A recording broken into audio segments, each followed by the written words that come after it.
जय श्री राम, जय हनुमान जी। दोस्तों, मेरे यूट्यूब चैनल पर आप लोगों का हार्दिक स्वागत है। मेरे एक यजमान हैं और वो बहुत बड़े शुभ चिंतक भी हैं हमारे, और भगवान राम के भक्त भी हैं। हनुमान जी की से उनकी अटूट आस्था है। वो बार बार व्हाट्सएप पे पूछते हैं कि क्या भगवान राम की ही पूजा से हनुमान जी सुनते हैं या किसी और देवता की भी पूजा से हनुमान जी सुनते हैं। और दूसरी सवाल कि अगर राम जी के बजाय हम कृष्ण जी की भक्ति करें तो क्या सुनेंगे या नहीं सुनेंगे हनुमान जी, या डायरेक्ट हनुमान जी की ही पूजा करें। देखिए, जहाँ तक मेरी अपनी जानकारी है, जो शास्त्र में वर्णन है, जो हनुमान चालीसा में है, उसके आधार पे मैं जो अपने एक्सपीरियंस के आधार पे जो बता रहा हूँ। साधु संत के तुम रखवारे, ये हनुमान चालीसा में वर्णित है। तो कोई भी साधु संत, और उसका मीनिंग ये होता है कि सज्जन आदमी, जेंटिल आदमी, उनके हनुमान जी सुनते हैं, उनकी फरियाद सुनते हैं। उनके दुख और कष्ट की रक्षा करने के लिए हनुमान जी खड़े हो जाते हैं, नंबर एक।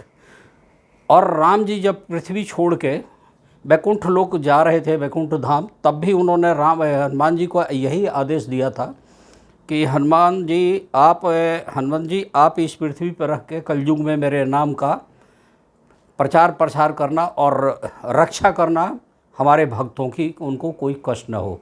यही कारण है कि एक परंपरा चली, जो हम सब लोग कहते हैं, मानते हैं, करते हैं, कि जब हम राम का नाम लेते हैं तभी हनुमान जी सुनते हैं।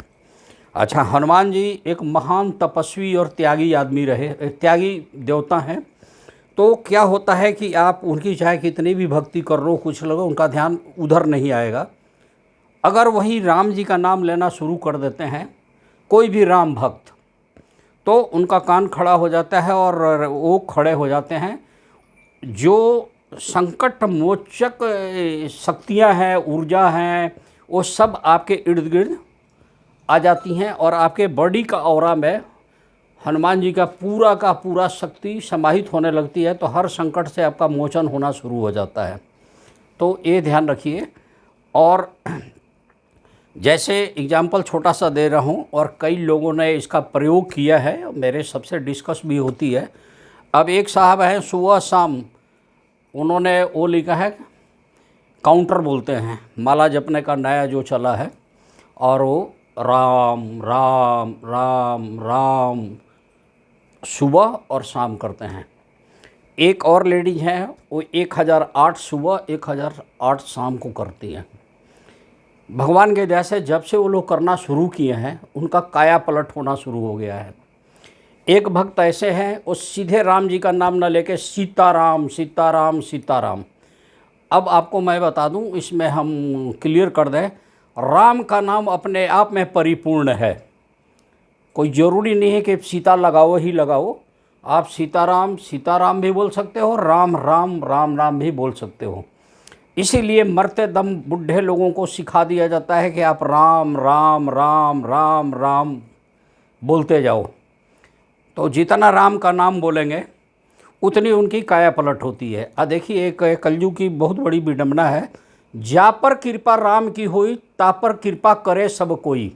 आप चाहे जितना भी जोड़ लगा लो, जितना भी मेहनत कर लो, जितना भी ईमानदारी रख लो, सफलता आपके हाथ में नहीं है।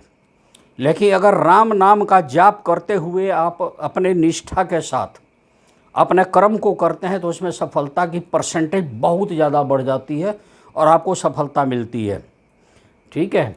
कई लोग हैं घर में बैठे, हरे राम राम राम हरे हरे। कई लोग बैठ के बोलते हैं श्री राम जय जय राम। ये सब करने से आपके ऊपर हनुमान जी की कृपा बरसती है।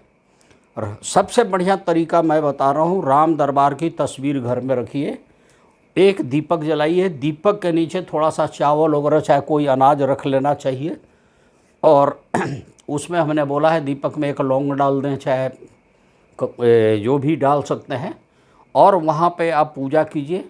तुलसी जी की पत्ती उनको प्रिय है, राम जी को भी प्रिय है, कृष्ण भगवान का भी प्रिय है, तो आप रख दीजिए और वहाँ बैठ के आप जाप करना शुरू कर दीजिए, मन से कीजिए। बाद में आप रामायण भी पढ़िए, सुंदरकांड भी पढ़ना चाहें तो पढ़ लीजिए।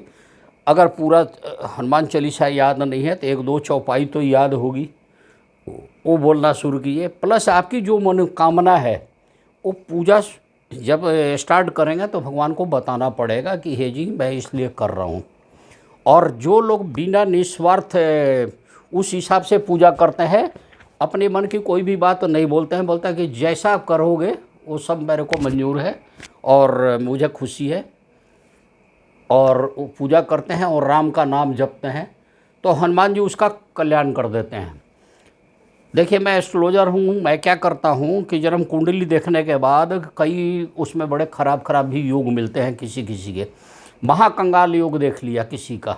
अब महाकंगाल योग का मतलब कि लगभग ये निश्चित है कि ये आदमी दरिद्र कंगाल हो जाएगा। ऐसी स्थिति में ग्रहों के उपचार तो बताता ही हूँ, साथ में इससे जोड़ देता हूँ। हाँ, ज़बरदस्ती मैं किसी को धक्का नहीं मारता हूँ कि ये भी करो वो भी करो वो भी करो।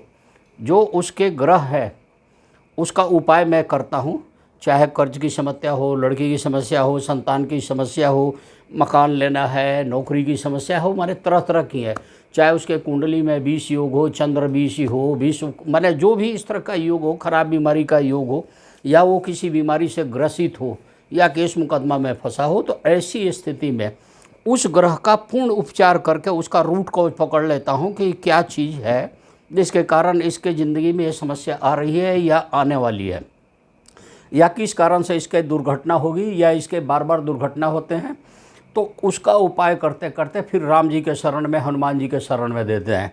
हनुमान जी डायरेक्ट तो सुनते नहीं हैं, तो राम जी का नाम आपको जपना ही पड़ेगा। राम जी के नाम के साथ साथ तब आप मन की बात हनुमान जी से कर सकते हैं। जैसे ही राम राम राम राम राम राम आप बोलना शुरू करो, एकदम हनुमंत शक्ति आपके साथ में आ जाएगी और राम जी के आशीर्वाद आपको प्राप्त होना शुरू हो जाता है और आपका काम बन जाएगा। इस वीडियो को ज़्यादा लंबा ना करते हुए आपसे मैं यही कहता हूँ कि ये वीडियो आपको कैसा लगा। शॉर्ट वीडियो बनाकर डाल रहा हूँ, तो जैसा भी लगे इस पर अपनी प्रतिक्रिया ज़रूर डालेंगे। अच्छा लगे तो अच्छा लिखिए, ख़राब लगे तो ख़राब लिखिए, और लाइक ज़रूर कर दीजिए। सब्सक्राइब कर सकते हैं तो कर दीजिए। मिलते हैं नेक्स्ट वीडियो में। प्रभु श्री राम और हनुमान जी की कृपा आप पे सदा बरसे, यही मेरा आशीर्वाद है। जय श्री राम, जय हनुमान जी।